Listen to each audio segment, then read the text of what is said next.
السلام علیکم ورحمۃ اللہ وبرکاتہ۔ حدیث پاک قال النبی صلی اللہ تبارک و تعالی علیہ وسلم من یرد اللہ بہ خیرا یفقہہ فی الدین۔ حدیث پاک کا مفہوم ہے اللہ پاک جس کے ساتھ بھلائی کا ارادہ فرماتے ہیں تو اسے دین کی سمجھ عطا فرماتے ہیں، دین کی فقہ، سمجھ اور بوجھ عطا فرماتے ہیں۔ اللہ پاک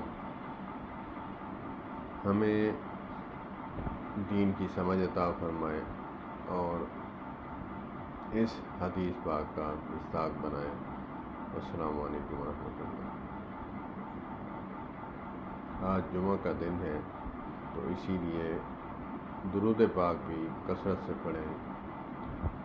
حدیث پاک میں کئی طرح کے درود پاک آئے ہیں، جو بھی آپ کو میسر ہو، آتا ہو، وہ پڑھتے رہیں۔ اللہم صلی علی سیدنا محمد وعلی آل سیدنا محمد وبارک وسلم۔ السلام علیکم ورحمۃ اللہ۔